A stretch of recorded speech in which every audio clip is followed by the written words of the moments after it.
Bueno, muy buenas noches entonces a todos, a todas. Para mí es un placer estar en este momento compartiendo con ustedes y que hayan podido sacar este espacio un domingo en la noche, bueno, para poder hablar un poco como de estos temas que no se suele tratar como tanto, pero que pueden ser de mucho interés y de mucha inquietud. Como ustedes saben, yo tengo un grupo en WhatsApp que se llama Actualizaciones en Psico y Neuropsicología, en el que, como se dan cuenta, pues en este momento hay 856 personas vinculadas y todos los días pues estoy compartiendo distintas actualizaciones justamente en estas disciplinas, ¿cierto? En psicología y neuropsicología. Y esta semana justamente estuve publicando sobre cómo las neurociencias han venido estudiando el fenómeno religioso, específicamente ubicando áreas cerebrales y algunos trastornos o lesiones que se pueden presentar y pueden dar lugar a algunos fenómenos religiosos incluso también. A partir de eso, pues quise aprovechar un cineforo que habíamos hecho en la universidad para la que trabajo, eh, para repetir esta experiencia con ustedes y poder conversar sobre este tema. Entonces vamos a hablar sobre aproximaciones a creencias religiosas desde metodologías de investigación. Aquí pues es importante, como para los que no saben, recordarles un poco mi formación. Yo soy psicólogo, neuropsicólogo y también soy teólogo. Soy docente, soy investigador universitario. Entonces, bueno, todo este conocimiento pues me permite alimentar más esta discusión y que podamos conversar, porque la idea es conversar sobre el tema, ¿cierto? Voy a hacer una primera introducción, espero corta, 15, 20 minutos máximo, y, y pasamos a la conversación, porque justamente eso es lo que pretendo, que conversemos, que hablemos. Yo les había pedido entonces que vieran esta película, se llama El caso de Cristo, que es una historia real basada en el libro bestseller de Lee Strobel. Eh, Esa película pues da cuenta de lo que sucede en el año 80, donde un periodista ateo que estaba convencido pues de su ateísmo, se enfrenta pues a que su esposa se convierte al cristianismo, y él, siendo una persona atea, pues no entiende y entra en conflicto con este asunto, y decide entonces demostrar que Jesús no resucita, y buscar las evidencias para convencer a su esposa, ¿cierto? Y de alguna manera recuperar a lo que para él su esposa pues se había perdido. Porque Strobel sabía que sin resurrección pues no había base para el cristianismo. De hecho, ustedes, si no lo saben, hay en la Biblia un versículo que dice que si Cristo no resucitó, vana es la fe. Es decir, si se logra demostrar que Jesús no resucitó, el cristianismo se cae al piso. Y él entonces buscó distintos métodos de investigación, ¿cierto? A través de la investigación, eh, las evidencias. Vamos a ver si, bueno, ustedes ya vieron la película, ¿cierto? Pero para los que no la han visto, si él logra a través de la investigación demostrar que el cristianismo es un mito. Entonces, hay unas preguntas iniciales que yo les había hecho a través de un cuestionario online: si la ciencia y la fe son mutuamente excluyentes o pueden dialogar, y ustedes pues sabrán que hay distintas posturas. Hay quienes dicen que lo uno y lo otro son completamente posiciones distintas que no se pueden poner a dialogar, otros dicen que sí es posible dialogar, otros dicen depende, en unos asuntos sí, en otros no. En segundo lugar, si es posible ser un buen académico y a la vez ser creyente. Para algunas personas las dos cosas son una contradicción, o sea, o es lo uno o es lo otro, pero no las dos a la vez. Otros encuentran que sí es posible ser ambas. Bueno, yo les había hecho unas preguntas previas, y pues hay unas respuestas eh, que dieron en relación a estas preguntas. Si se definen a sí mismo como personas creyentes en lo espiritual, si ya habían visto la película del caso de Cristo, ¿cierto? Porque la idea es que este cineforo y esta discusión la hagamos habiendo visto la película, aunque si no la han visto, pues igual podemos conversar y después ya la ven. Bueno, vamos a mirar entonces eh, el cuestionario, aprovechar que lo tengo acá, y que 8 personas respondieron. Vamos a actualizarlo. 8 personas respondieron el cuestionario. Hubiera querido que más lo hicieran, pero bueno, con los que lo pudieron responder, vamos a mirar cuáles son las tendencias en las respuestas. Entonces, si se define como una persona espiritual, 7 sí, una persona de las que respondió no. Si ya vieron la película, 6 la vieron, 2 no la vieron. Entonces, invitados a verla. ¿Con cuál de las siguientes opciones en relación con lo espiritual se identifican? Yo les había pues definido qué era cada una de estas posiciones. Entonces tenemos una persona agnóstica, una persona teísta, 3 personas monoteístas, una persona politeísta, una animista y ya, ¿cierto? Ahí tenemos pues entonces en 8 personas tenemos una gran variedad, lo cual va a ser muy interesante para la discusión que vamos a tener en esta noche. ¿Crees que la ciencia y la fe son mutuamente excluyentes? Uno dice que sí, 5 dicen que no, 2 no saben. ¿Crees que es posible ser un buen académico y a la vez ser creyente? Sí, dicen 7, no sabe una persona. Bueno, y ya están las preguntas que después las vamos a revisar. Entonces vamos a retomar acá. Bueno, entonces cuando hablamos de las creencias religiosas, pues es importante entender algo y es el espectro que existe en la creencia en la divinidad, ¿cierto? No hablemos solamente de Dios porque estaríamos como limitándonos a un sistema de creencias específicos, hablemos de lo que en teología se denomina como el misterio, la divinidad, eso espiritual. Entonces, la primera postura, vamos de izquierda a derecha, es el ateísmo. En el extremo izquierdo está el ateísmo, que obviamente niega la existencia de Dios, cualquier ser espiritual o cualquier dimensión espiritual. Y en el otro extremo estaría el panteísmo, que afirma que la naturaleza y Dios o lo espiritual es lo mismo, o sea, Dios es la naturaleza. Y ahí están en el medio todas las otras posturas. Tenemos el agnosticismo, el deísmo, el teísmo, el monoteísmo, donde está el judaísmo, cristianismo e islamismo, que son las únicas 3 religiones monoteístas. Y dentro del cristianismo estaría la Iglesia Católica, la Iglesia Ortodoxa, que uno no escucha mucho hablar de ella, pero por ejemplo, en Inglaterra se habla mucho de la Iglesia Ortodoxa. Tenemos también el protestantismo o la Iglesia evangélica.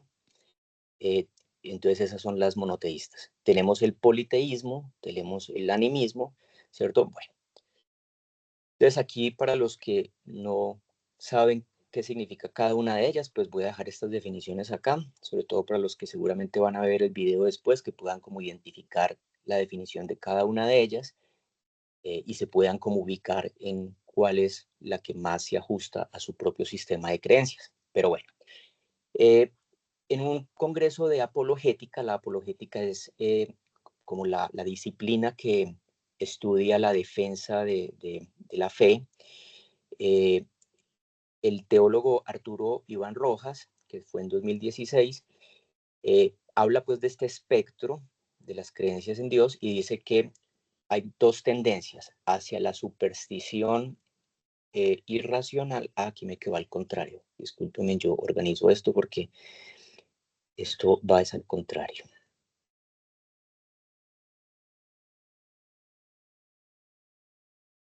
Eso lo dejamos bien. Listo. Entonces, desde la superstición irracional, que sería las tendencias politeístas, animismas y panteístas, hacia las posiciones más racionales, ¿cierto? Por ejemplo, pues el ateísmo justamente pone su fe completamente en la ciencia.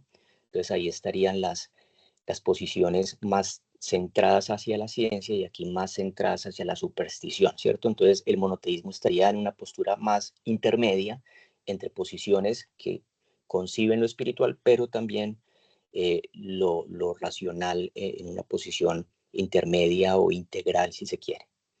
Bueno, ya miramos pues las estadísticas de los que respondieron la encuesta, ya tenemos pues la película que la mayoría vio. Recordar un poco acerca de Lee Strobel, que pasó pues de ser ateo a creyente cristiano como lo muestran en la película, ¿cierto? La película nos cuenta su historia y él publicó este libro, The Case of Christ, lo publica en el 98, donde él lo que hace allí es mostrar las evidencias que en su investigación encuentra a favor de la resurrección de Cristo que lo llevaron a convertirse al cristianismo. Y no solamente se convierte al cristianismo, sino que pasó a ser uno de los apologistas más famosos en el mundo, también dando evidencias y defendiendo la fe cristiana. Aquí como para contarles un poco cuál es el índice de este libro, para que ustedes vean un poco lo que contiene el libro. Entonces tiene tres grandes partes: examinando el registro, la evidencia de los testigos oculares de Jesús, poniendo a prueba la evidencia de los testigos oculares, la evidencia documental, corroborativa, la evidencia científica, la evidencia de refutación. En segundo lugar, analizando el caso de Jesús, la evidencia de identidad, la evidencia psicológica, la evidencia del perfil, la evidencia de las huellas dactilares. En una tercera sección, investigando la resurrección, la evidencia médica, la evidencia del cuerpo desaparecido, la evidencia de las apariciones y la evidencia circunstancial. Una conclusión, el veredicto de la historia. Y después tiene unas secciones ya finales: el caso de un creador, un periodista investiga la evidencia científica que apunta hacia Dios, el caso de la fe, el caso de la Navidad. Y pues ahí cuenta pues su propia historia, ¿no? Bueno, pero hay algo interesante, y es que antes de Strobel, que Strobel decíamos que publica este libro en el 98, ¿cierto?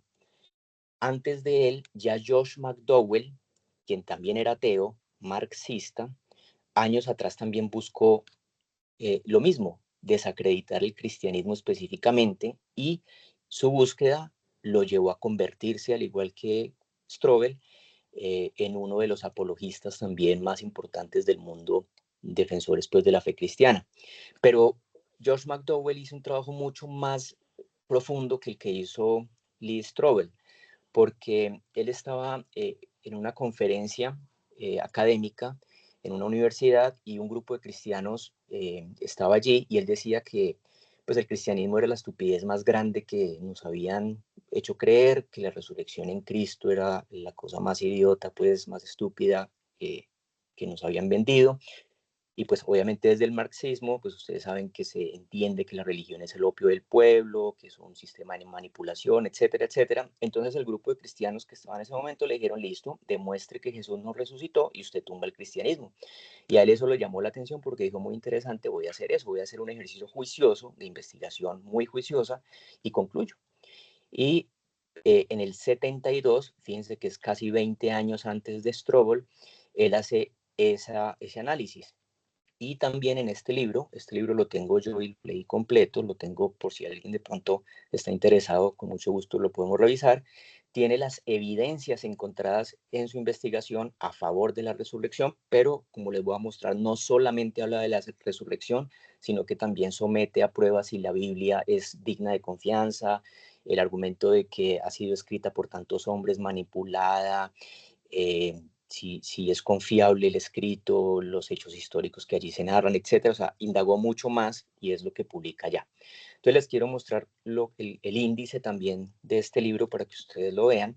Entonces tiene varias secciones. Sección 1, la Biblia, creo en ella, la singularidad de la Biblia, porque la Biblia es un libro singular. Cómo fue preparada la Biblia, habla de toda la historia de la preparación de la Biblia, el canon, cómo se definieron cuáles libros iban y cuáles no, sobre la credibilidad de la Biblia, la confirmación mediante el texto histórico y la confirmación mediante la arqueología. Entonces, digamos que es un libro que, a diferencia del de Strobel, no es como un libro tipo novela o tipo literatura para leer, sino que es un libro de puras evidencias. O sea, es un libro donde va mostrando todo lo que él consigue. Y lo interesante es que no solamente se documenta de literatura religiosa, ¿cierto? Porque estaría sesgada, sino también de documentos históricos no cristianos, ateos, bueno, de una cantidad de fuentes muy interesantes. Entonces tiene una cantidad de bibliografía allí, todas citadas, ¿no? Es un libro pues muy, muy interesante. La sección segunda, los premios de la academia: si Jesús no era Dios, entonces se merece un Oscar. Jesús, un hombre de la historia; Jesús, hijo de Dios; el trilema, señor falsario o lunático; la gran proposición, las profecías mesiánicas del Antiguo Testamento cumplidas en Cristo; el capítulo 10, que es justamente la resurrección, falsedad o historia, que es pues lo que él somete a prueba, por donde él empezó el estudio; la sección 3, la obra de Dios en la historia y en las vidas humanas; capítulo 11, la profecía cumplida en la historia, capítulo 12, la singularidad de la experiencia cristiana, y por último terminan, he llegado a tener una mente satisfecha. Entonces ahí cuenta su testimonio de cómo una relación con Jesucristo transformó la vida del autor. Y por último, pues habla de la genealogía de Jesús. Quiero hacer aquí una pausa si me están escuchando y viendo bien para confirmar que vamos bien con los asuntos técnicos. Súper bien, Juancho. Perfecto, gracias. Bueno, en este libro hay un diagrama muy interesante en la página 106 donde dice, bueno, Jesús afirmó ser Dios. Solo hay dos alternativas. O sus afirmaciones eran falsas o eran ciertas. Si eran falsas, hay dos alternativas. Él sabía que eran falsas. Por lo tanto, representó una comedia engañosa, fue un mentiroso, fue un hipócrita, fue un demonio, fue un necio, pues por ello murió. Pero si él no sabía que eran falsas sus afirmaciones, estaba sinceramente engañado y por lo tanto era un lunático y pues esquizofrénico, podríamos decirlo dentro del campo de la psicología. Ahora, si eran ciertas sus afirmaciones de que era Dios, por lo tanto es el Señor, por lo tanto solo hay dos alternativas, o lo aceptamos o lo rechazamos. Entonces, digamos que es como las alternativas que hay en relación a estas posturas. Bueno, pero por supuesto no todos los científicos y académicos ateos que estudian los fenómenos religiosos pues llegan a la fe. Es muy bien conocido mundialmente el caso de Richard Dawkins, bueno, y no solamente él, por supuesto, sino muchos otros, ¿cierto? Stephen Hawking, etcétera. Pero el caso de Richard Dawkins es un biólogo ateo, evolucionista, y por muchos años ha desacreditado la fe cristiana, y, o sea, en general la fe, pero específicamente se ha empecinado en demostrar y en atacar el cristianismo, debatiendo incluso con diversos líderes religiosos. Incluso vino a Colombia hace menos de 10 años y estuvo en la Javeriana de Bogotá debatiendo con el padre Remolina, que es un gran líder católico jesuita, en Bogotá, pues en la Javeriana. Él pues ha escrito muchos libros, por supuesto, y este específicamente que publica en 2006 presenta allí sus argumentos en contra de la existencia de Dios y las críticas a las creencias religiosas, en particular el monoteísmo, que es como la que por alguna razón más le molesta y con la que más se ha empecinado y pues tiene una pelea personal, porque sí es personal lo que tiene él allí. Y él sostiene que la fe religiosa es irracional y que la ciencia ofrece una visión más precisa y comprensible del mundo. Bueno, entonces ya para abrir el debate, ¿cierto? Porque la idea es esa, que hablemos. Aquí recopilé las preguntas que se hicieron. Entonces, voy a leerlas y ya de acuerdo pues como a todo esto conversamos. Entonces, ¿de qué manera la ciencia y la religión podrían conciliar? Bueno, digamos que esta pregunta parte de la premisa de que son irreconciliables, pero no necesariamente lo pueden ser. ¿Cómo mantener la espiritualidad en acción en la vida cotidiana? Esta pregunta también es muy interesante porque la espiritualidad se puede convertir en algo intelectual, en algo académico, pero me parece interesante que la pregunta es, bueno, ¿cómo se baja al día a día la acción, cierto? En la actualidad, ¿qué es la ciencia y la religión según la sociedad y la política? ¿Cómo podemos definirlo en estos términos? Como lo dice la película, ¿qué importa si Dios existe o no? Debería ser esa la pregunta, o mejor hablar sobre las enseñanzas de Jesús como otros maestros ya existentes en la tierra. Bueno, eh, el agnosticismo, por ejemplo, como ustedes se dieron cuenta, tiende a postular que no podemos, o más bien llegar a la conclusión de si Dios existe o no, aunque se sospecha que hay un ser superior o un algo que no se puede definir. Entonces, para ellos, la pregunta es, bueno, ¿cómo entonces más bien aprovechar las enseñanzas de Jesús como otro maestro más para vivir mejor la vida? Esa pregunta es interesante, y nos lleva como a pensar entonces que lo más importante es ser éticos. Pero, por ejemplo, desde el cristianismo, ser ético no es suficiente. Uno puede ser ético, pero no es suficiente. Después lo conversamos si quieren profundizar en esto. Se podría incluir un módulo en la academia sobre espiritualidad y fe. De hecho, pues no, obviamente no en todas las carreras ni en psicología, pero sí hay universidades en las que se abordan estos temas. De hecho, quienes están en el WhatsApp de actualizaciones en psico y neuropsicología, desde la psicología en los últimos años se ha venido aproximando cada vez más la psicología a lo espiritual. Y no estoy hablando de literatura de cualquier autor, estoy hablando, por ejemplo, de la APA, de libros de la APA que estudian el fenómeno religioso, incluso reconociendo cómo integrar la espiritualidad y lo psicológico aún en terapia. Bueno, ahí hay muchos asuntos interesantes. ¿Será que a veces creer en Dios es mejor? Pues da esperanza en un mundo donde vivir no es tan fácil, dependiendo de la situación de cada quien. Bueno, para algunos la religión se constituye como en una forma de tener esperanza, pero esto es como una idea posiblemente de la religión como un invento humano que nos conviene. Pero ¿y si es más que eso? ¿Cómo mantener el ancla en la práctica religiosa? ¿Es indispensable la espiritualidad para lograrlo? ¿A qué más le debemos fe? ¿Es solo a la religión o el amor también es fe?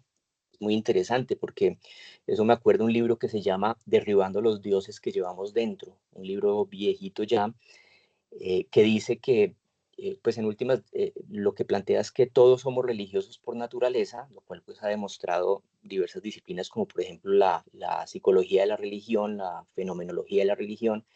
El problema es a qué somos religiosos.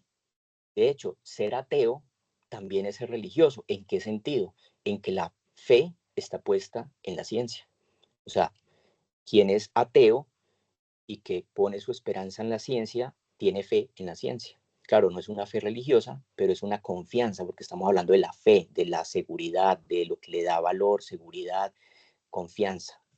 Entonces, el amor también es fe, o sea, cualquier asunto en lo que pongamos toda nuestra esperanza se convierte en fe. Alguien dice que aunque no se vio la película, ¿qué tanto una persona creyente al punto del fanatismo puede apoyar visiones opuestas a sus creencias personales? Bueno, esta pregunta es muy interesante porque uno eh, cuando tiene fe puede caer en distintas posiciones. Ustedes conocen gente que por supuesto es fanática y el fanatismo, a mí me lo explicaron alguna vez muy bien diciendo la diferencia entre el fanático y el radical. El fanático mata por sus ideas, el radical muere por ellas. ¿Qué quiere decir eso?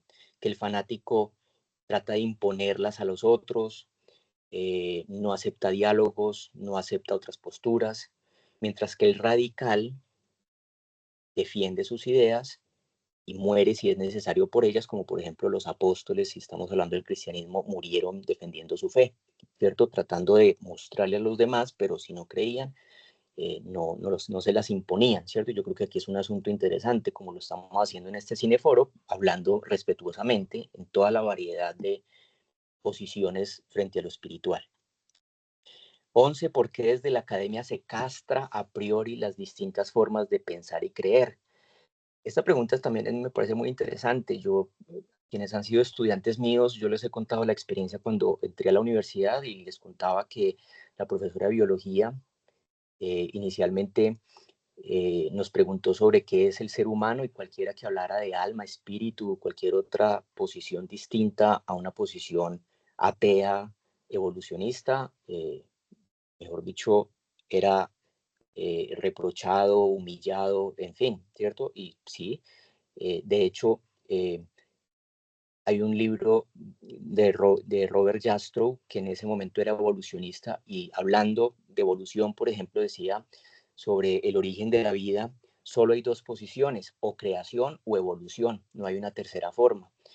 Y él, siendo evolucionista, acepta que la creación, por ejemplo, divina, es una posible opción, aunque él no creía en ese momento en ella, pero más adelante, como muchos otros científicos, terminan encontrando que la creación tiene, no es la de 7 días literales, ¿cierto? Porque ahí tendríamos que hablar de otros asuntos, pero bueno, nos vamos por otros temas, pero encuentra que eh, la posición religiosa lo satisface y se convierte también Robert Jastrow a la fe. Bueno, ¿dónde podríamos ubicar la fe en el cerebro? Bueno, ahí sí, no recuerdo quién hizo esta pregunta, pero lo puedo revisar, le puedo mandar información acerca de esto. Ya está muy documentado desde los años 90, áreas específicas que se activan con distintas actividades religiosas, no solamente por supuesto desde el cristianismo, sino de cualquier tipo de religión. Hay miedo de que lo espiritual sea más fuerte que las teorías. Bueno, el miedo de qué sería, habría que mirar esto, ¿cierto? Cómo los monjes pueden ser espirituales y tener aspectos importantes para estudiar desde las neurociencias. De hecho, hay uno de ellos que no recuerdo el nombre, hace unos años se declaró como el hombre más feliz del mundo. O sea, lo declararon, ¿cierto? No él mismo, sino lo declararon como el hombre más feliz del mundo. Y de hecho, él mismo se sometió a un análisis desde las neurociencias e identificaron qué pasaba en un cerebro en el que una persona se sentía plena, realizada, dichosa. Entonces, eso se ha estudiado. ¿Por qué no tiene debates respetuosos con los alumnos sobre estos temas espirituales? Bueno, no sé a quién se refiere, pero sí suele pasar en la academia que no se respetan las creencias de las personas, eso es cierto. ¿Cómo evaluar la religiosidad y espiritualidad en las neurociencias? Bueno, eso, como les digo, este tema se ha estudiado también en neurociencias, porque hay personas que tienen más tendencia a la espiritualidad y a tener una fe mayor. ¿Tendrá algo que ver con un tema de crianza o es también una predisposición genética, gen de Dios? Bueno, esta pregunta es muy interesante. O sea, lo que se sabe hoy en día en materia de investigación es que tenemos una tendencia, es decir, el hombre es religioso por naturaleza. Ya les decía, el tema es a qué somos religiosos o dónde ponemos nuestras esperanzas. Pero también es cierto que la cultura influye, por supuesto. Generalmente podemos decir que nosotros estamos acá en una cultura cristiana y por lo tanto somos cristianos. Si hubiéramos nacido en la India, pues tendríamos otra creencia religiosa distinta. Si hubiéramos nacido en Japón, en fin, ¿cierto? Eso influye, pero también es cierto que las personas pueden cambiar sus sistemas de creencias por las experiencias, estudios, en fin. Bueno, entonces, para que dialoguemos, porque vinimos fue a dialogar y esa es un poco la idea, ¿a qué conclusiones podemos llegar? Ya después de hablar de todo esto, quiero como escucharlos, quiero eh, saber qué les generó, por ejemplo, ver la película, ¿cierto? Quien quiera levantar la mano, adelante y vamos conversando.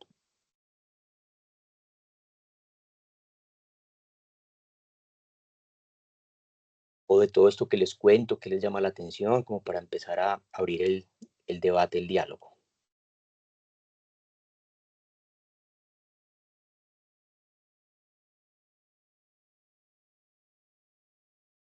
Bueno, está muy tímido. Ah, bueno, ya. Joana y después Gina. Adelante.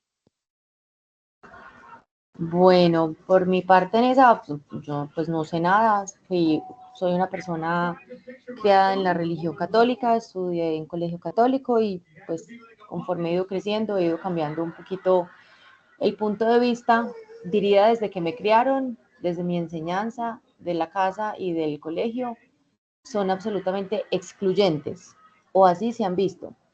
Ajá. Eh, Hoy no sé si cuando decimos que algunos somos holísticos, nos gusta de aquí, de allá, de allá, otros nos llaman prostitutos, nos gusta de todo un poquito, eso sería el diálogo, pero cuando a uno le enseñan, o como decías tú, o cree en la evolución o cree en la creación del universo. Ajá. Y si uno se ve, por ejemplo, hoy día las series famosas en Estados Unidos como The Big Bang Theory, que es una comedia, que todos son físicos, también en sus conversaciones se puede ver como es absolutamente excluyente, inclusive hoy día visto desde el punto de vista, desde Ajá. el científico. Entonces, yo pues lo veo difícil, bacano Claro, poder escuchar otros puntos de vista. claro. Bueno, antes de darle la palabra a Gina, Joana, sí, me parece muy interesante, pues porque obviamente es la experiencia que has tenido, ¿cierto? Y de alguna manera te lo han enseñado y lo has vivido como o escojo lo uno o lo otro. Y de alguna manera, incluso hay gente criada en las religiones que llegan a la universidad y a las universidades las han llamado los cementerios de cristianos, porque entonces la gente como que empieza a estudiar y empieza a someterse a prueba su fe y terminan entonces muchos abandonando su fe. Eh, pero de alguna manera lo que nos muestran es como que o escogemos lo uno y lo otro. pero no necesariamente. ¿A qué me refiero? A que paralelamente yo tuve la oportunidad, por ejemplo, de estudiar psicología y estudiar teología. Yo hice las dos carreras al tiempo y para mí fue muy interesante porque fue ir viendo cómo incluso se podía ir complementando la ciencia y la fe y que no tenían necesariamente que competir la una con la otra. ¿Ves? Entonces, muy interesante, por ejemplo, cuando yo empecé a estudiar el tema de la evolución, porque cuando a mí la profesora, en esta experiencia que les contaba yo de la profesora de biología, ella nos preguntó qué es el ser humano y la gente pues empezó a decir lo que pensaba, ¿cierto? Pero lo que pensaba influidos por un grupo anterior, o sea, les cuento como la experiencia rápidamente, éramos dos grupos de psicología. Entonces, un grupo tuvo su clase de biología primero, nosotros tuvimos otra clase, después hacíamos cambio, nosotros ingresábamos a esa clase de biología. Entonces, cuando íbamos ingresando, iba saliendo el otro grupo y salieron aterrados, paniqueados, diciéndonos, no le digan nada a Dios, no le hablen del alma, háblenle solo de evolución. Y mi primera reacción fue, sí, ¿y por qué? Pues porque si yo pienso algo distinto, tengo que decir lo que ella quiere escuchar, yo voy a decir lo que yo pienso. Entonces, cuando entramos, ella nos pregunta, ¿qué es el ser humano? Yo empiezo a escuchar que la gente dice, es producto de la evolución, es un constructo, es subjetividad, en fin. Yo dije, bueno, si la gente lo piensa, está bien, ¿cierto? Es su posición, sus creencias, eso está muy bien. Pero yo sabía que dentro del grupo había muchas personas creyentes y no se atrevían a decir otra cosa. Entonces yo al final levanté la mano porque ella iba anotando en el tablero todo lo que la gente iba diciendo y hasta el momento nadie se atrevía a decir algo distinto. Entonces yo levanté la mano y dije, pues yo no estoy de acuerdo con lo que está escrito en el tablero. Yo creo que eso es lo que la gente cree que lo que el hombre es o características del ser humano, pero para mí el hombre es una creación divina compuesta de materia biológica y de esencia espiritual dependiente de su creador. En ese momento ella abre los ojos, para ese momento había tablero de tiza, escribe la palabra alma en el tablero, se desvanece la tiza, me mira con ojos casi pues que le salían fuego, y entonces me empezó a regañar que cómo se me ocurría, que yo ya estaba en la universidad, que tenía que dejar esos mitos, bueno, y una cantidad de cosas, y yo estaba tranquilo porque yo simplemente lo que quería era dejar una posición. O sea, si yo creo algo distinto, eso es lo que yo creo. Y a partir de ese momento teníamos que escribir un ensayo respondiendo a la pregunta ¿qué es el hombre o el ser humano? Y entregársela cada 15 días y ella nos la devolvía con comentarios y se la volvíamos a entregar y así sucesivamente. Claro, los que hablaban de evolución o de otros temas, pues 4,5, 5, pero los que hablábamos de la fe, 2, 2,5, y eso me llevó a tener que buscar más y a documentarme, ¿cierto? Y como les digo, como estaba estudiando teología para ese momento, la teología no solamente estudiar la literatura religiosa, ¿cierto? También hay documentos científicos que muestran cómo la fe se sustenta incluso científicamente y eso me llevó entonces a mostrar los argumentos y como les digo, nos puso a leer el libro de Robert Jastrow que se llama El telar mágico y ahí encontré asuntos muy interesantes que le citaba en el ensayo y después nos convertimos en muy buenos amigos, pero fue muy interesante pues este ejercicio porque me retó a tener que documentarme más. Entonces, volviendo como un poco a tu posición, Johanna, fíjate que no necesariamente son excluyentes, quizás lo hayas vivido así, ¿cierto? Y hoy estás viendo como una alternativa distinta, pero se puede vivir tanto la ciencia como la fe sin que necesariamente entren en conflicto. Gina, adelante. Bueno, primero, digamos que hace algunos años, bueno, me llamó mucho la atención cuando propusiste pues el tema, la película y todo eso, porque ya hace varios años, en algún momento, llegó a mis manos un libro sobre David Goleman y el Dalai Lama.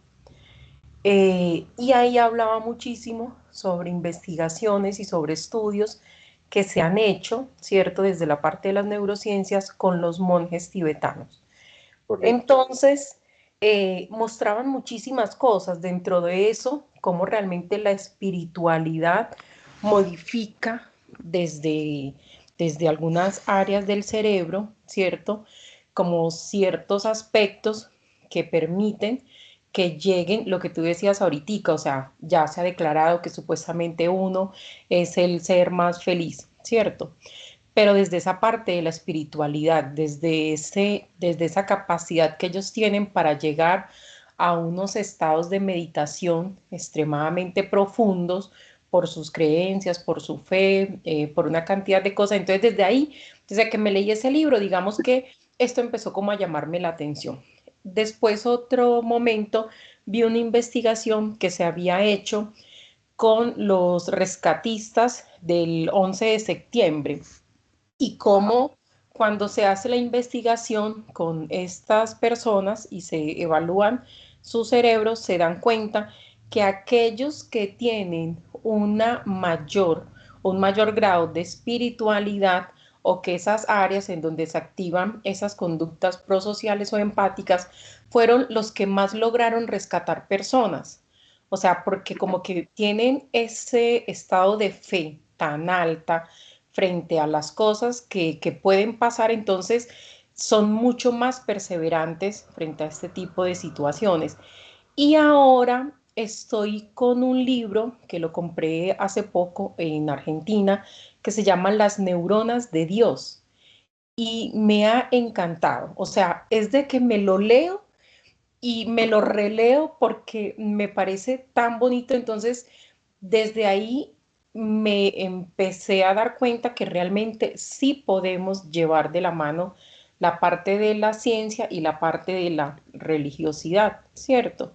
Ujú. Eh, que realmente no tiene que estar ni en competencia ni en discusión. Pues yo fui criada en donde todas mis escuelas fueron religiosas, de solo niñas, de monjas, de solo niñas, de monjas, pero no soy de las que, digamos que va a la iglesia, de las que es extremadamente, pues, digamos que aficionada o, o lo que tú decías ahorita, como radical frente a ese tipo de cosas. Pero esto ahorita, mi investigación, pues, tú sabes, profe, que es sobre todo lo que es la parte de la empatía y los comportamientos o las conductas prosociales. Entonces, por eso me ha llevado mucho como a tratar de meterme desde esa parte. Lo otro, por ejemplo, en este libro que dice, y es que ya se ha visto como en algunos países como Japón se han hecho robots que supuestamente son sacerdotes y con el simple hecho de ponerles un nombre humano permite generar una cantidad de cosas en los seres humanos que pues ahí se ve la parte espiritual o lo que tú decías, el creer en algo. Ujú. Entonces, realmente me ha parecido un tema o sea, muy bonito, muy chévere, como para seguir profundizando lo que tú dices y seguir investigando. Muchas gracias, Gina. No, igual, mira, tú hablas ya incluso de hasta inteligencia artificial o Exactamente. tecnología metida en estos aspectos de fe, ¿cierto? O sea, bueno, más complejo todavía y tendríamos mucho para decir ahí. Antes de darle la palabra a Lida, yo creo que personalmente creo que se puede ser buen creyente y a la vez buen científico y buen académico. O sea, uno puede ser eh, ambas de forma, o sea, con buena calidad, con excelencia, ¿cierto? Sin que una comprometa a la otra. Porque a veces entonces dicen, ah, como es creyente, entonces su investigación no es rigurosa. No, se puede hacer lo uno y lo otro con excelencia. Bueno, Bueno, mira, qué pena, profe, un paréntesis que lo había olvidado. Por ejemplo, yo siempre, bueno, yo estudié en la UPB y en algún momento tenía un compañero que era sacerdote y era psicólogo y estudiaba también filosofía y teología. Pues ya era sacerdote, pero decía que después del seminario lo había querido volver como a estudiar. Y a mí siempre me impactaba porque yo sentía que sus discusiones eran desde un nivel tan profundo. O sea, yo decía, es impresionante la manera en la que él es capaz de pararse en un discurso viéndolo desde un panorama totalmente distinto, no solamente por ser religioso, sino que con una apertura mucho más amplia que casi que los otros que no teníamos ese. Entonces siempre sentí que la teología de cierta manera como que permite a veces abrirse a todas esas posturas. O sea que sí, total. Qué bien. Ya para darle la palabra a Lida, es que incluso miren lo interesante, a veces uno entre más, a veces uno se limita, quienes somos psicólogos, solo a la psicología, pero cuando uno además de estudiar psicología, estudia otras disciplinas, pues uno amplía la mirada, ¿cierto? Y uno eh, entre más oportunidades de leer la realidad desde distintas posturas, pues se va a enriquecer mucho más la mirada y el análisis de cualquier fenómeno. No solamente estamos hablando de lo religioso, ¿cierto? O sea, si un psicólogo además estudia antropología, ciencias políticas, o sea, a lo que me refiero es que la interdisciplinariedad pues ayuda muchísimo a, a complementar pues la comprensión de los saberes. Adelante, Lida. Buenas noches. Bueno, quiero hablar sobre una anécdota que me pasó en la universidad, en el tecnológico, cuando un profesor, sin yo hablar de nada de lo espiritual, me dice que yo no debiera de estar estudiando psicología en su momento. Y yo le dije, profe, ¿por qué? Y me dijo, porque usted es cristiana. Y yo le dije, profe, al contrario, lo que la ciencia está diciendo, la Biblia me lo está confirmando hace rato. Ahorita usted decía sobre los cementerios de la fe. Y es que algunas personas desde la subjetividad pues tienen sus formas de creencia, pero cuando hay unos hechos o unas pruebas, ya la fe es más fuerte, y lo digo por experiencia propia.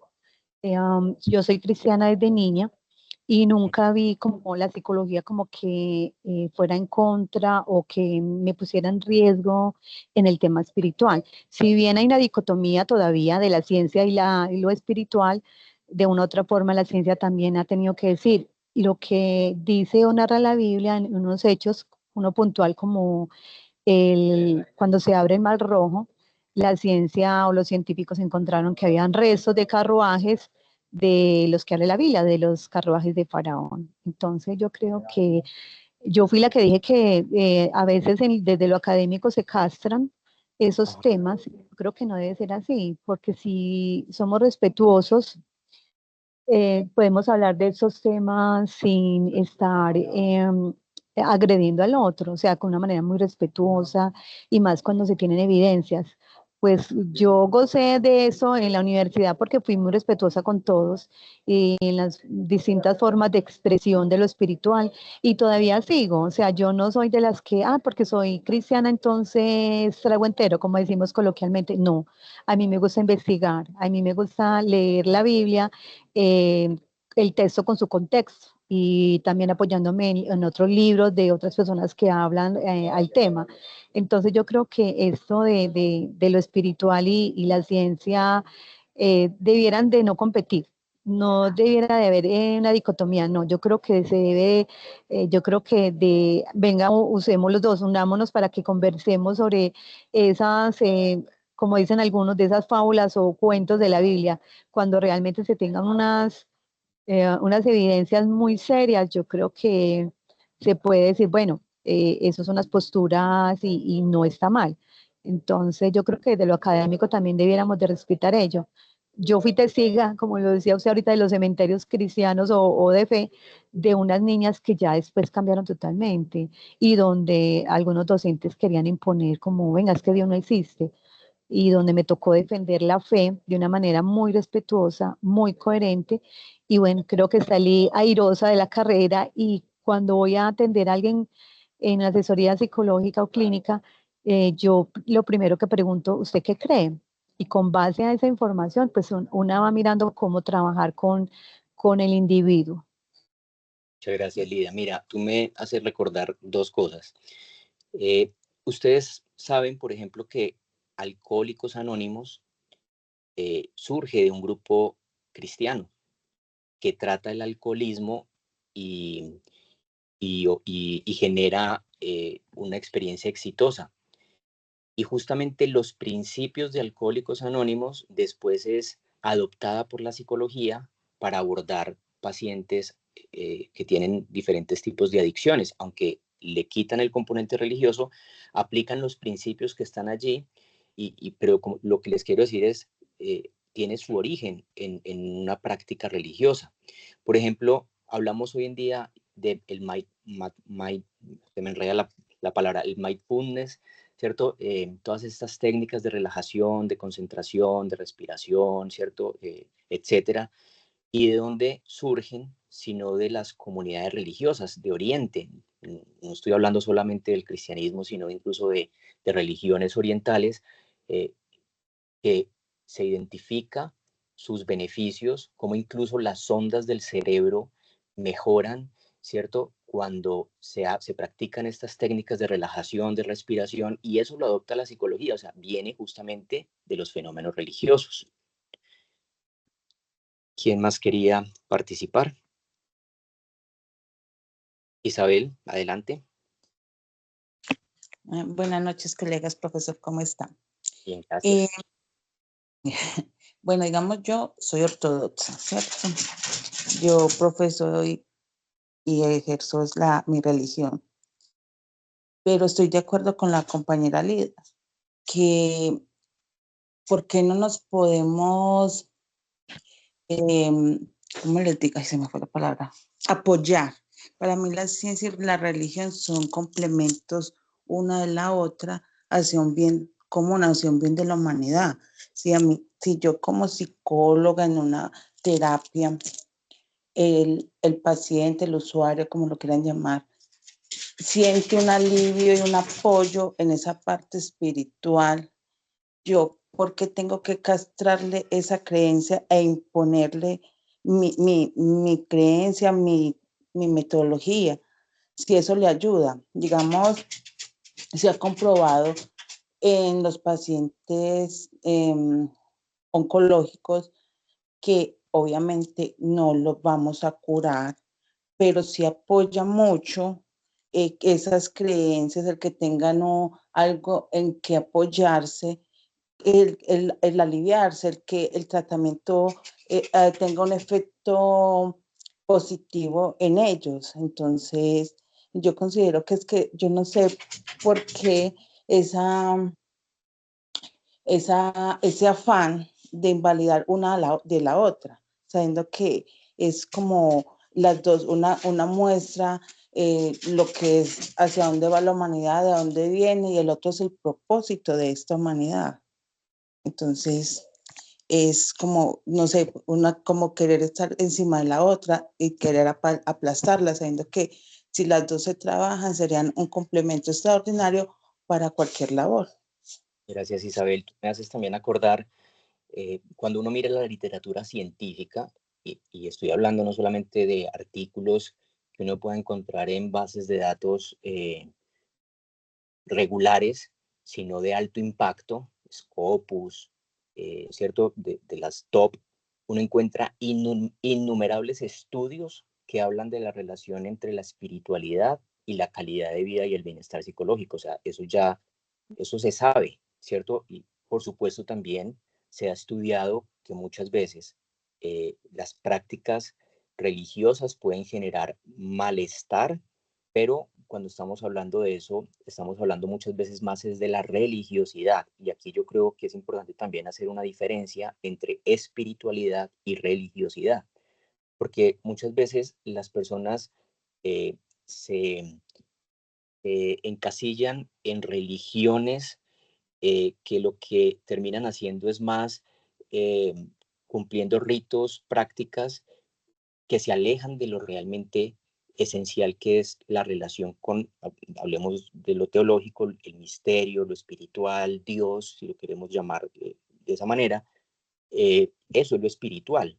Incluso la literatura científica hasta sabe esa diferencia entre la espiritualidad y la religiosidad, que son dos cosas distintas, ¿cierto? Y en ese sentido, también hay que entender que la divinidad o Dios es distinto de iglesias o religiones. Hay personas que creían en Dios, pero sus malas experiencias o hechos reprochables de líderes religiosos de cualquier religión o de iglesias han hecho que pierdan también su creencia en Dios, ¿cierto? O sea, hay mucha gente que por los malos ejemplos de su familia, eh, de líderes espirituales, en fin, terminan no solamente abandonando las iglesias o los sistemas religiosos, sino su relación personal con su ser espiritual. ¿Quién más quería participar? Por Profe, yo Dios, quiero hacer una acotación o más Felipe. bien lo que estoy viviendo en este momento. Estoy en la clínica 6 acompañando a una persona y en el día de ayer pues él ingresó a urgencias y tenía la presión por las nubes, él es diabético, también la diabetes por las nubes y tiene neumonía. Y ayer estaba crítico. Hoy vengo a acompañarlo, entonces lo confronté y le dije, bueno, ¿qué es lo que crees? ¿Cuál es tu fe? Dices que conoces a un Dios que sana, un Dios que restaura. Entonces, combinado con la ciencia, que acá la están aplicando pues antibiótico y pues tratamiento para todas estas patologías, y ya, sí, es verdad, yo en qué estoy creyendo y cuántas veces he dicho que Dios sana y tiene una actitud diferente. Y hace poco vinieron a tomarle la glucosa y ha bajado de 580 a 220.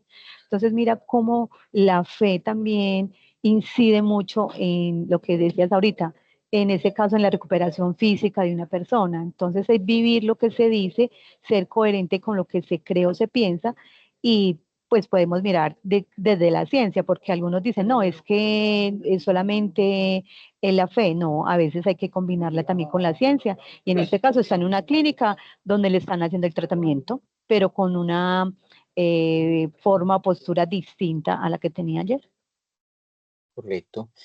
Y eso que tú dices también es muy interesante porque incluso aún las personas no creyentes y los científicos que no son creyentes y que estudian estos fenómenos religiosos encuentran que la evidencia muestra que personas que se apoyan en su fe para superar un duelo, para superar una enfermedad, por ejemplo, tienen mayores defensas para afrontarlas, o sea, defensas desde lo físico incluso, ¿cierto? Desde lo biológico. O sea, ese tipo de cosas se encuentran en las evidencias eh, de los estudios, ¿cierto? Se crea o no en lo espiritual como algo cierto o algo real.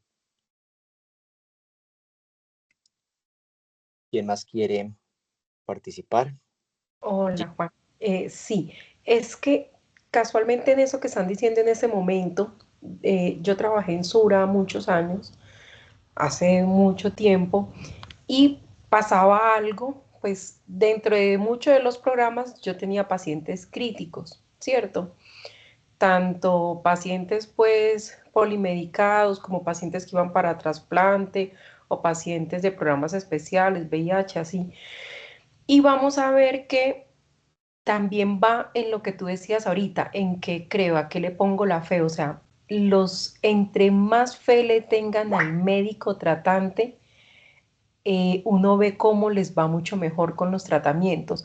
Y a veces me llamaba mucho la atención porque cuando tenían que ser vistos por algún especialista y que sabíamos que el especialista era un poco seco, parco, que no era muy especial, los mismos doctores, los mismos pacientes decían, doctor, es que le digo algo, se me sube la presión de solo pensar que tengo que llegar donde él y le puede mandar el mismo medicamento que le manda la enfermera y era mucho más efectivo cuando se lo mandaba el médico general o la enfermera que el especialista, porque decía, o sea, yo entro y siento que ni siquiera me mira, o sea, ni siquiera me saluda. Entonces, en eso es, o sea, como la fe que yo, y decían, y la enfermera como que quiere y se preocupa porque me mejore. Entonces, muchas veces la fe que uno le pone a su médico tratante, lo mismo cuando quedaban hospitalizados, es que, o sea, a mí me llamaba mucho la atención. Uno en una hospitalización le terminan dando los mismos medicamentos que uno se toma en la casa, solamente que se los dan en las horas puntuales o si se los tienen que poner por vena o esto. Pero a veces le tenemos fe a ciertas cosas y eso es lo que hace que eso como que mi cuerpo se disponga a mejorarse frente a lo que me está pasando o a los medicamentos que me están dando. Correcto. Gracias, Gina. ¿Quién más quiere participar? Bueno, yo quiero, si de pronto no hay otra intervención, quiero como retomar la película, ¿cierto? Me gustaría saber de los que vieron la película, ¿qué les generó la película? Sí, qué, qué impacto, qué dudas, qué impresiones?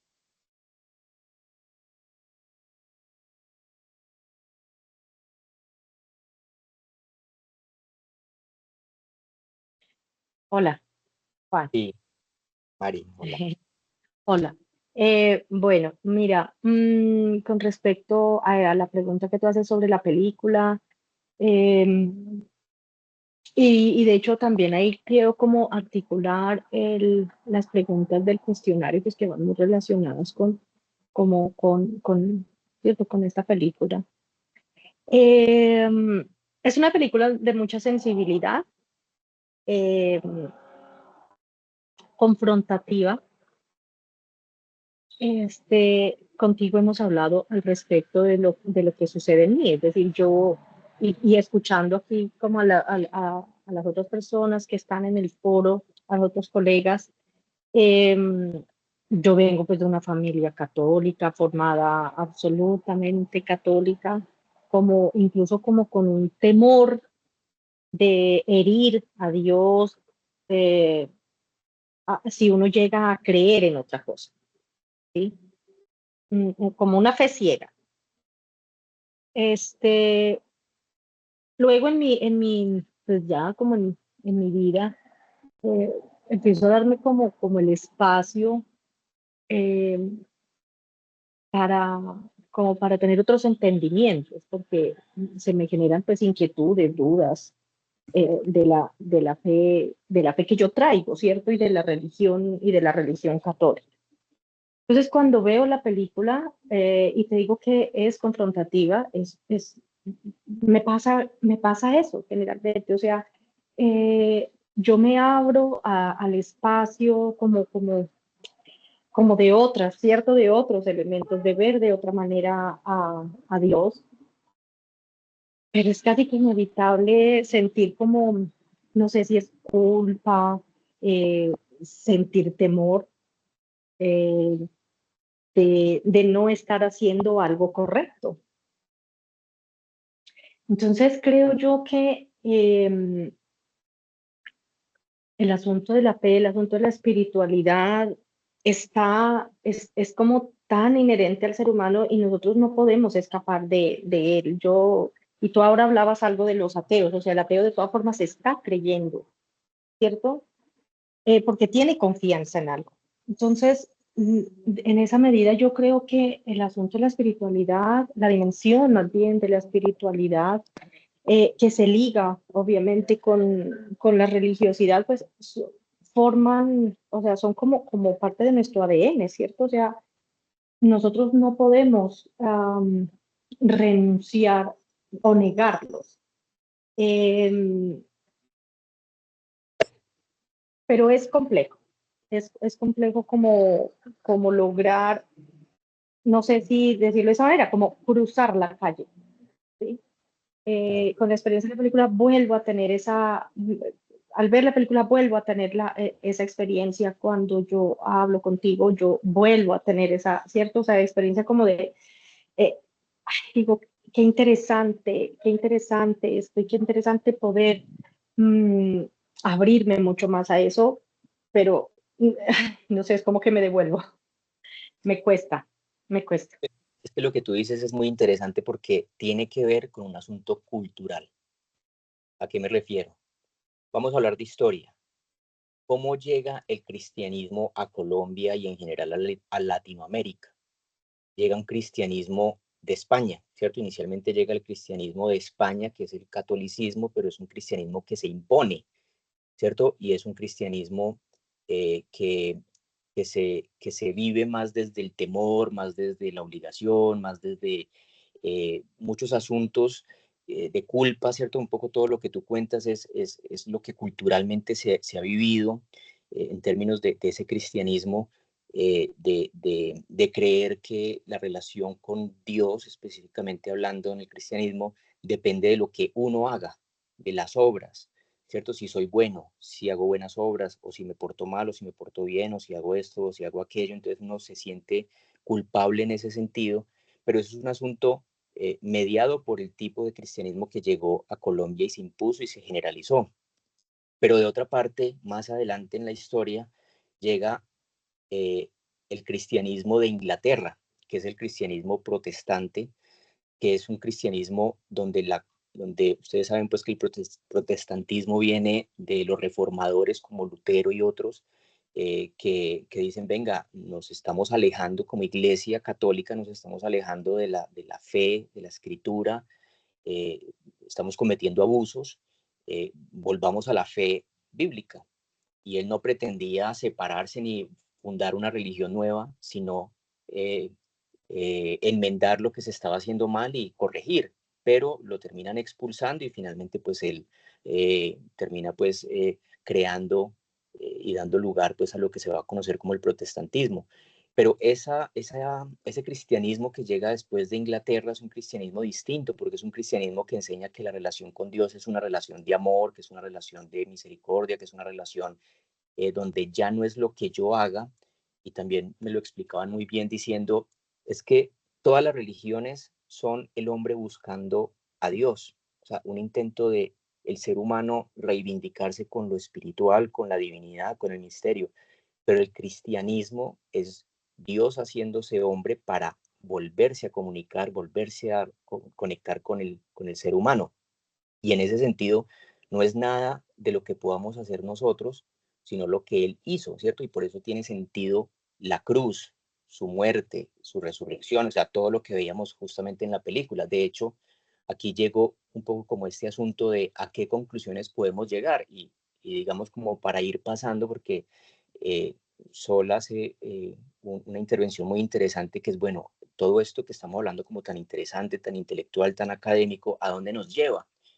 Y para mí se resume en este pasaje bíblico que dice, un día Jesús estaba orando a solas. Cuando llegaron sus discípulos preguntó, hablando pues de Jesús, Jesús pregunta, ¿quién dice la gente que soy yo? Le respondieron, unos dicen que Juan el Bautista, otros que Elías y otros que uno de los antiguos profetas ha resucitado. ¿Y ustedes quién dicen que soy yo? Y de alguna manera la pregunta que quienes somos cristianos y creemos en Jesús como Dios, para muchos Jesús fue un maestro y ya, para otros un mito, para otros diversos asuntos, pero ¿quién dice que soy yo? ¿Cierto? Es la pregunta que nos hace todo el tiempo. O sea, ¿cuál es la postura que vamos a tomar nosotros? ¿Cuál es la respuesta que vamos a dar para nosotros? ¿Quién es? ¿Quién es Él? Yo quiero, para ir terminando, pero obviamente seguir con la discusión, por supuesto, la idea es seguir con la discusión.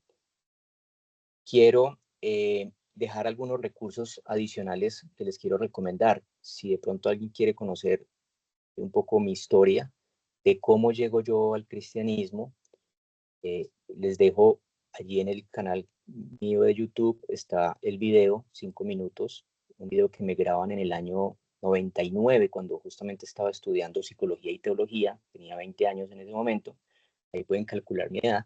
Bueno, ahí cuento la historia. Pero además, la Clínica para la Familia aquí en Medellín tiene unos recursos muy interesantes en Internet. Por ejemplo, del psicólogo Fabián Salinas, que se llama ¿En qué se parece la psicología y la espiritualidad a un combo con hamburguesa y papas? Muy interesante este podcast de 8 minutos que se lo recomiendo. Yo después voy a dejar los enlaces ahí en el video, en la descripción, para que los puedan ver. También psicología y espiritualidad pueden dialogar un poco ese asunto. ¿Puede la psicología y la espiritualidad entrar en diálogo? Si soy creyente, ¿necesariamente mi psicólogo tiene que serlo? Este es un tema muy interesante. ¿Hasta dónde puede un psicólogo católico, porque la Clínica para la Familia es una entidad católica, eh, proponer prácticas de espiritualidad en su consulta? Entonces ahí se habla sobre este tema y tiene una postura muy interesante. Y debe ser mi psicólogo creyente. Este es un resumen de 4 minutos también para que lo puedan revisar. Bueno, voy a darle la palabra entonces a primero Natalia, que no ha hablado, y después a Isabel. Adelante. Buenas noches para todos.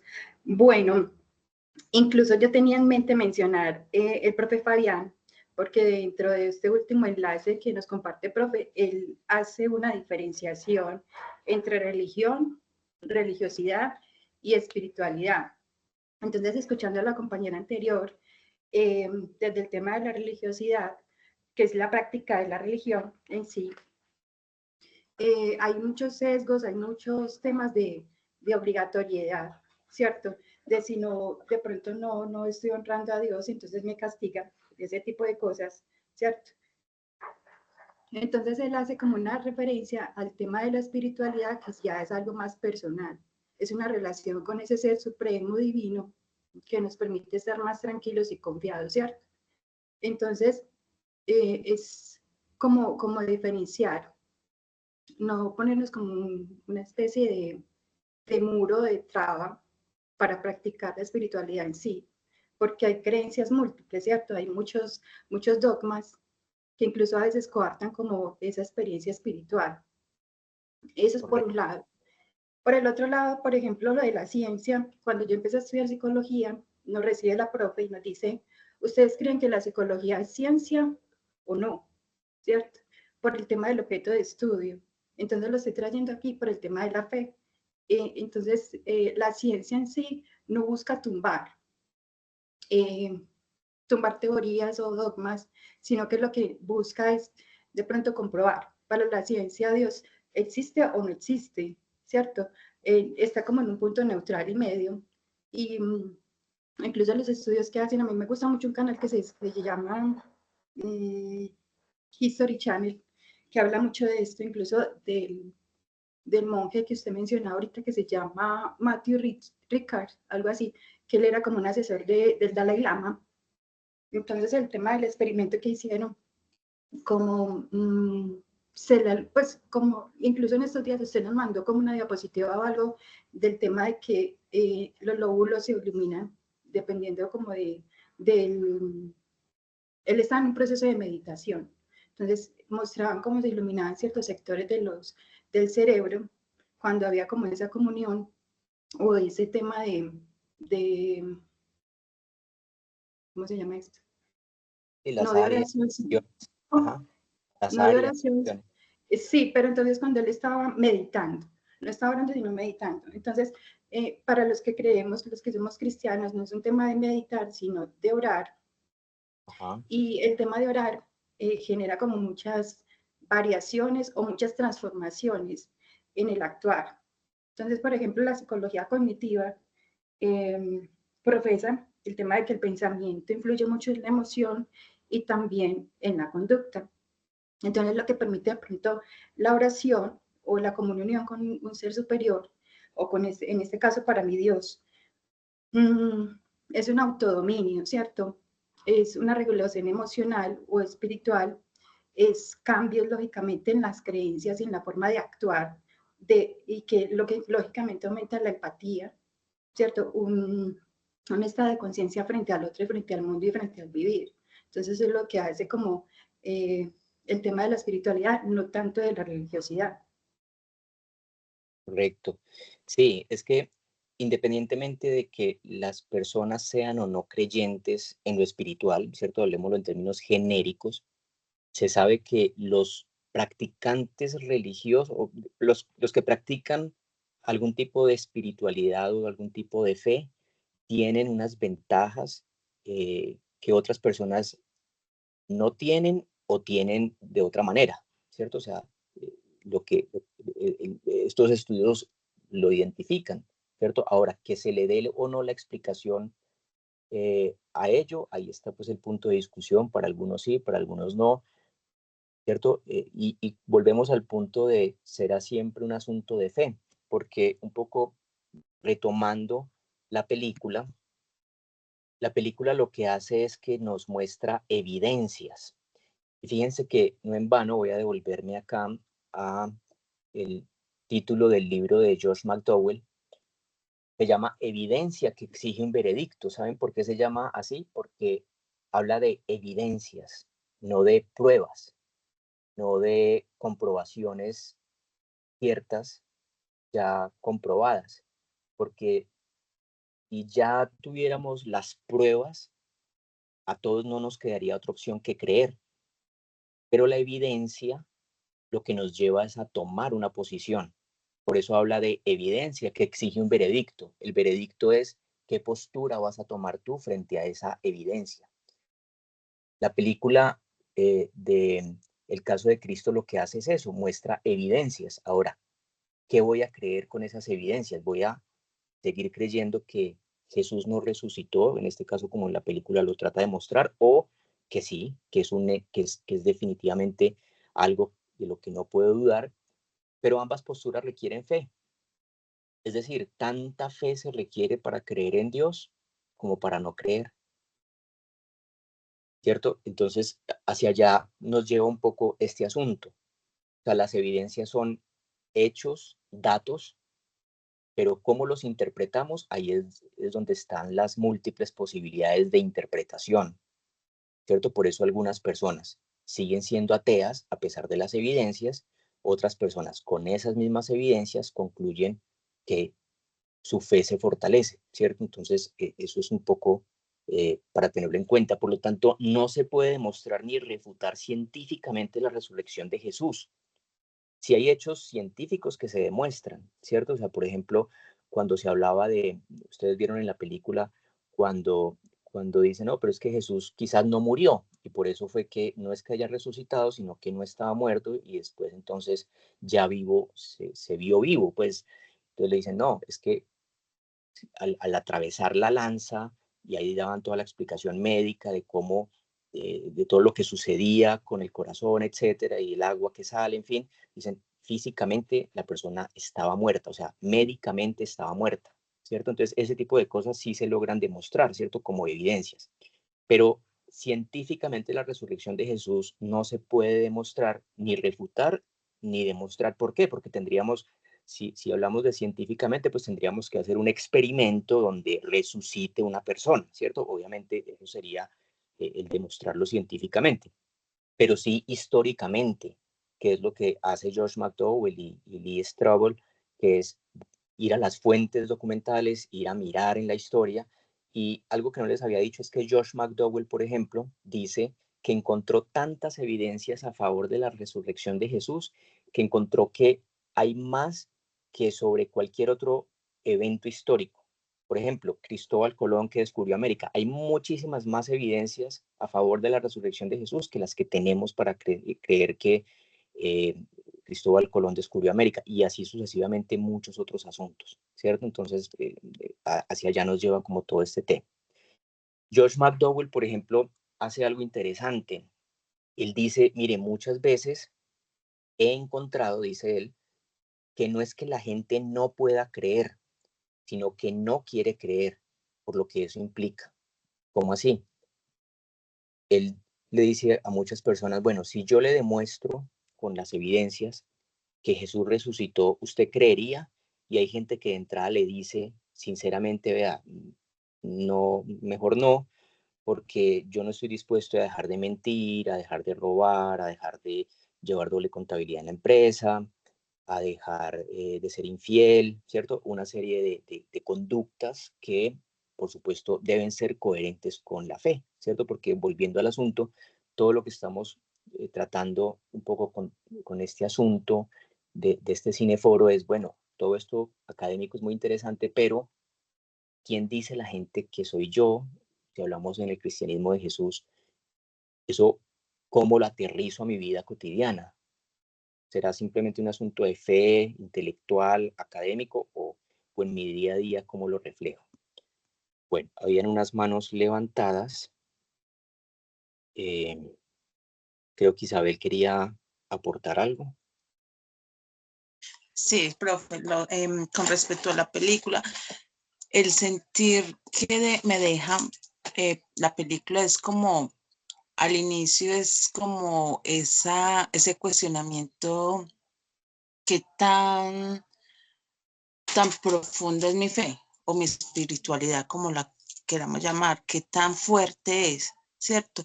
Trata de hacernos tambalear en esa creencia y de cuestionarnos si en verdad yo creo o simplemente lo hago porque desde que nací me lo impusieron, ¿cierto? Pero al pasar y analizando, pues analizando mi vida, los acontecimientos, podemos decir, no, yo sí creo en Dios, yo sí creo en esa espiritualidad y tengo confianza, ¿sí? Porque yo sí siento que hay algo más allá y que en lo que debo de creer, por decirlo así.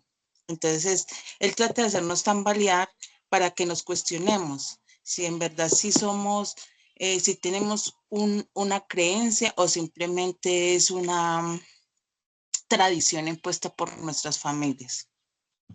Correcto. Sí, o sea, y fíjense que, por supuesto, hoy estamos hablando, pues, quizás el título habla de las aproximaciones a creencias religiosas en general, pero pues estamos analizando, por supuesto, el caso del cristianismo, pues que es el que se aborda en la película, pero obviamente también estamos hablando de cómo la fe en términos generales, pues es más amplia, ¿no? Sin embargo, cuando hablamos del cristianismo, el cristianismo es una religión que de alguna manera sí es radical. ¿En qué sentido? Miren, por ejemplo, las palabras de Jesús cuando dice, yo soy el camino, la verdad y la vida. O sea, él no dice, yo soy uno de los caminos, una de las verdades y una de las vidas. Él habla en términos tajantes como el único. Pero no solo eso, sino que termina diciendo, nadie llega al Padre si no es por mí. O sea, es súper concluyente. Y no solamente, sino que podríamos decir que es eh, excluyente de otros sistemas religiosos, de cualquier otra posición, ¿cierto? Y eso en un mundo tan moderno como el actual, tan incluyente como el actual, pues eso suena demasiado retrógrado, radical, absolutista, pero son sus palabras, ¿cierto? Y si creemos que Él es Dios, pues de alguna manera ahí pues el asunto se vuelve más complejo e interesante pues para los que vivimos desde la fe cristiana, ¿cierto? ¿Quién más quiere aportar o hacer alguna pregunta para de pronto ir cerrando este diálogo? O si hay algo más pues de lo que quieran que conversemos, con mucho gusto.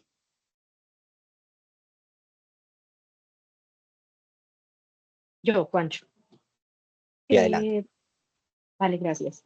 Bueno, algo que es muy, muy lindo e impactante de la película es como aprender a reconocer las señales. Yo creo que Dios se nos manifiesta a lo largo de nuestra vida en la cotidianidad. Em, y muchas veces nosotros no lo vemos porque como lo magnificamos, creemos que esas señales tienen que ser algo extraordinario. Em, y en la película vemos que es en lo cotidiano. Entonces, eso a mí me llena de mucha emotividad, de mucha sensibilidad.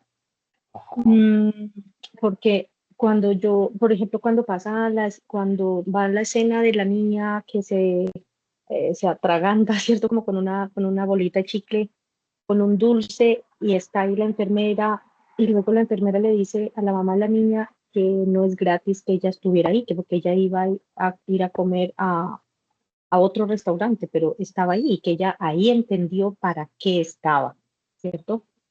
¿Para qué estaba allí? Entonces, cuando yo veía esa escena, no sé, como que se me venían a mi mente, me recuerdo eh, situaciones que me han pasado en la cotidianidad em, y que, y que como que se me han quedado ahí para tomar alguna decisión. Y luego yo digo, que viene haber tomado, no sé, X decisión y fue por un encuentro fortuito con alguien que ni me esperaba aquel día. o una llamada, o haber perdido una llamada, no haber contestado el celular o haberlo contestado, ¿cierto? O sea, como, eh, como atender, ¿cierto? A mí me dejó como esa lección de atender, atender esas, no sé, como esas manifestaciones de Dios en nuestra vida cotidiana. Claro, y eso que tú dices, Sol, es muy interesante porque eso es lo que entendemos en el cristianismo, en el monoteísmo específicamente. Voy a devolver aquí la definición porque yo creo que cobra sentido lo que tú dices con lo siguiente, aquí donde están las definiciones, acá. La creencia en que la creencia en que Dios es independiente de su creación, pero en relación constante con ella. Es decir, no es un Dios que abandona a su suerte como, como lo creen el deísmo, creencia en un único Dios personal, creador de todo, pero que se limitó a darle cuerda al universo y luego lo abandonó a su suerte. En el monoteísmo, donde está el cristianismo, creemos en un Dios que interviene en la historia, que interviene en la vida de las personas, no solamente la historia de la humanidad, sino la historia de cada persona de forma personal, valga la redundancia. Y entendemos lo que tú mencionas como eventos fortuitos, ¿cierto? Como ya no como una coincidencia, como un asunto del azar, sino como alguno lo ha llamado una diosidencia, ¿cierto? Como un asunto donde Dios interviene en la historia propia de los individuos y se hace presente para mostrar su apoyo, mostrar su orientación.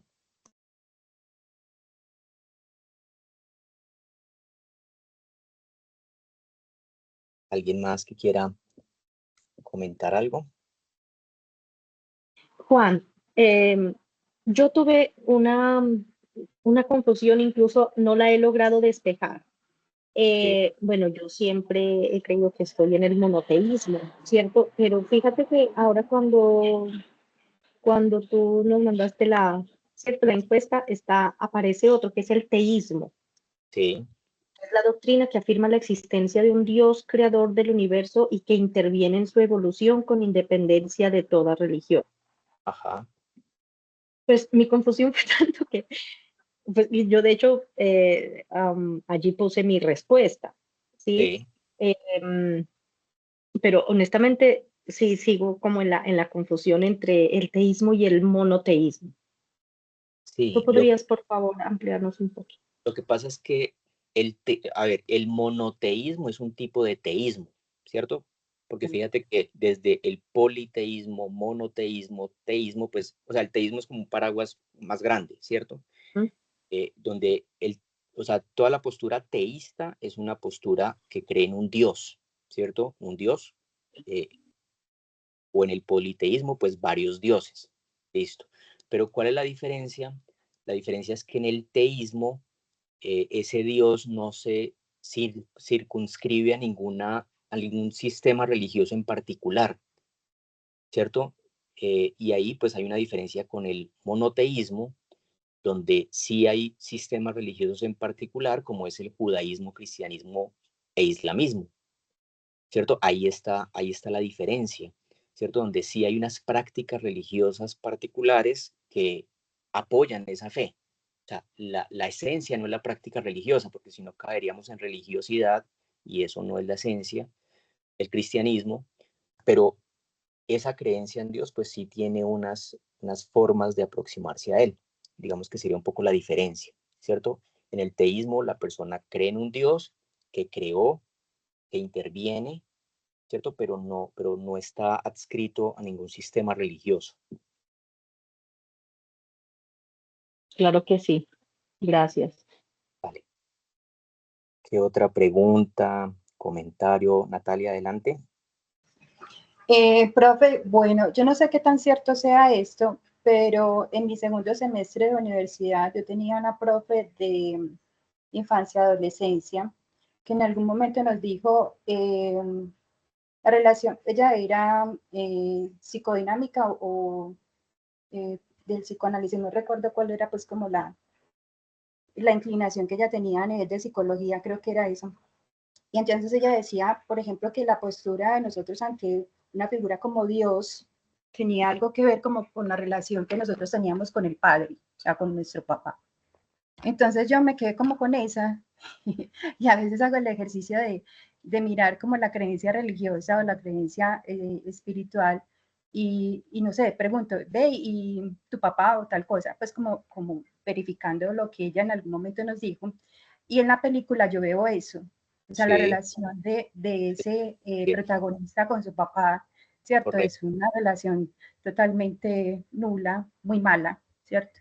Entonces, probablemente, pues, no sé si sea verdad, pero siguiendo como la línea de que en algún momento nos dijo esta profe, probablemente eso sí influya, probablemente es como nosotros nos enfrentamos como a esa figura protectora que es un papá, o con esa carga de responsabilidad ante un hijo que nos abre a la sociedad, como también vemos como reflejada la postura de Dios mediante ese papá. Entonces, en algún momento yo he preguntado y yo digo, bueno, ¿será que no creen en Dios por un tema más bien personal y de trauma? Porque también hablamos de unos traumas y de unas heridas eh, con relación a los padres, ¿cierto? Y eso a veces nos lleva a ser muy racionales o muy autónomos o muy autosuficientes. Entonces yo, por ejemplo, la pregunta que hacía, ¿es un tema de crianza o es un tema que nosotros ya traemos adherido? Porque entonces voy a salirme un poquito de lo que venía hablando y a mí me gusta leer un poquito de todo.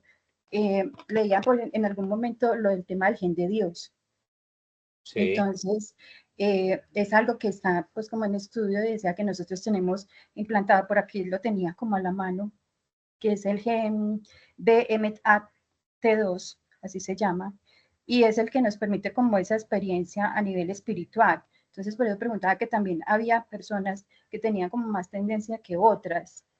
No sé, o sea, a mí es una melcocha de muchas cosas que me deja como pensando. no, pero te entiendo perfectamente, Natalia, porque mira, cuando yo estaba estudiando psicología y al tiempo teología, uno de los profesores eh, que yo más admiro pues, en el cristianismo, en su momento pues en el programa de teología, yo le hacía la pregunta, porque yo le decía, bueno, ¿en dónde está el límite entre, por ejemplo, lo espiritual y lo psicológico? ¿Cómo diferenciar cuándo es un fenómeno psicológico de un fenómeno espiritual o físico? ¿Cierto? Hablemos de lo físico, de lo mental, de lo espiritual, si queremos dividirlo. Y es un asunto muy complejo, porque es que, claro, decimos somos seres biopsicosociales, etcétera, todo eso lo decimos muy bien, pero si ahora le sumamos la dimensión espiritual, por ejemplo, Víctor Frank, que es muy conocido en la psicología como un psiquiatra judío, miren lo interesante, judío, que vive en los campos de concentración nazi, se da cuenta de que la gente lucha por vivir por algo y crea la logoterapia en relación a que el hombre necesita tener un sentido de vida, pero él no se queda solamente con ese libro, sino que va más allá y después escribe un libro que se llama El hombre en busca del sentido último y habla de la trascendencia, de lo espiritual. Y después hay un libro que se llama En el principio era el sentido. Perdón, en el principio era, sí, en el principio era el sentido, que también tuve la oportunidad de leerlo, que es una entrevista que le hacen a él. Y a lo que voy con todo esto es que ¿dónde está el límite entre una cosa y la otra? No es tan claro, ¿cierto? No es tan claro. ¿Qué es lo cierto? Que todas las dimensiones están ahí en juego. Es como cuando los que estudiamos psicología pretendemos diferenciar dónde empieza y termina la atención y dónde la memoria y dónde el pensamiento y dónde el lenguaje. Pues en términos académicos todo eso lo podemos separar, lo podemos estudiar por separado, pero a la hora de la verdad el cerebro funciona todo el tiempo, todos los procesos se dan al tiempo, lo emocional, lo cognitivo, todo está al tiempo. O sea, no lo podemos separar, pero no podemos desconocer que todas esas dimensiones juegan un papel importante. Entonces, sí, sí, claro que lo genético influye, pero lo ambiental también, o sea, todo eso está en interacción, no lo podemos determinar claramente. No sé si con eso de pronto respondo un poco tu inquietud, Natalia.